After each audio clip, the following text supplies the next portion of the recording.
The rain hit the emergency room doors like it was trying to get in too. Martha stood there, soaked to the bone, clutching a torn duffel bag like it held everything she had left in the world. Because it did. Her hands wouldn't stop shaking.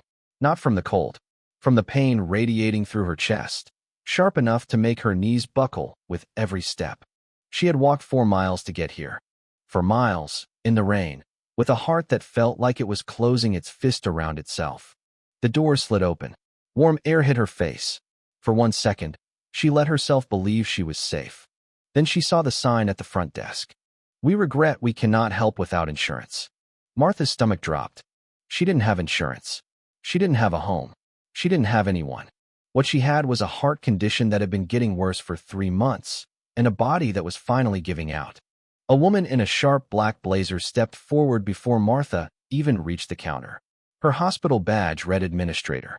Her voice was calm, practiced, and cold.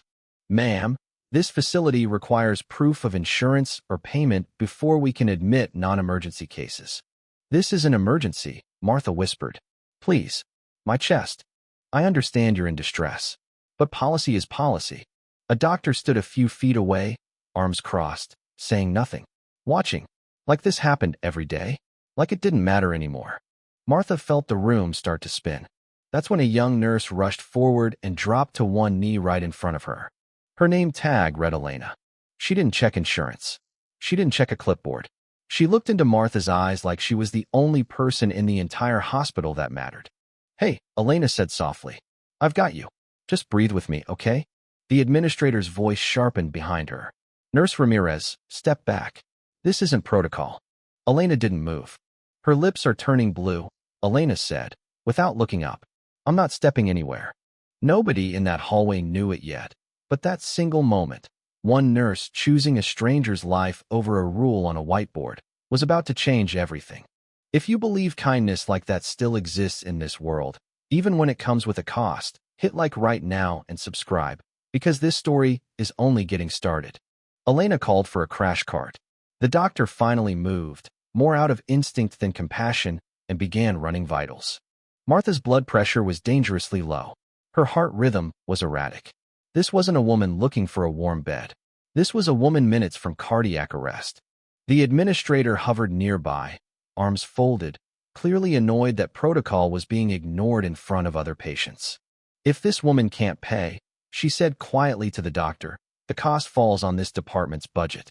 Again, Elena heard every word. She stood up, chest heaving, eyes locked on the administrator. "Her name is Martha," Elena said. "Not this woman. And right now she's a human being who is dying in our hallway." The room went silent. Because nobody expected a nurse 3 years out of school to speak to hospital leadership like that. But Elena wasn't finished.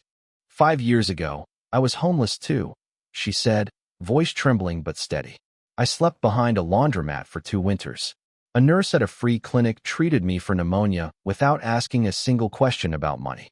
She looked at me like I still mattered." She looked down at Martha.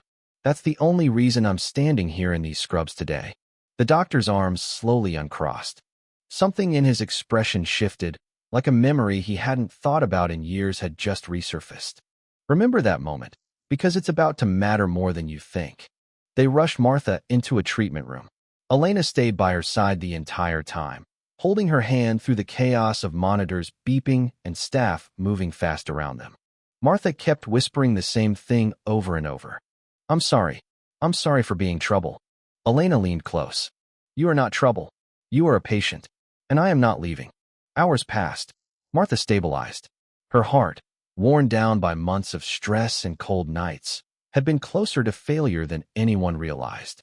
The doctor, whose name was David, came back after his shift technically ended. He sat beside Martha's bed and asked her something nobody had asked in years. "Tell me about your life. Before the streets." Martha's eyes filled with tears. She had been a schoolteacher. 30 years, teaching 2nd grade. Then her husband passed, medical bills swallowed her savings, and one missed rent payment turned into losing everything. "Nobody ever asks," she said. "They just see the bag in the dirt and they look away." David nodded slowly. "I'm not looking away," he said. Word of what happened that night spread through the hospital fast. A resident who witnessed the encounter posted about it online. praising the nurse who stood up for a dying woman when no one else would. It reached thousands of people within a day. Former patients Elena had treated years ago at that free clinic started commenting, sharing their own stories of the same kindness that had once saved them. A local news station picked up the story. Not about policy, not about blame. About one nurse who refused to let a woman die because of a sign at a front desk. Donations started pouring in. Enough to cover Martha's treatment.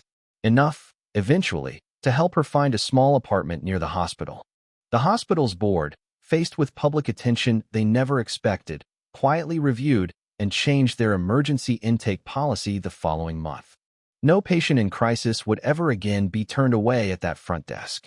Martha now volunteers twice a week in the hospital's community outreach program, sitting with patients who have nowhere else to turn, telling them the same words Elena once told her.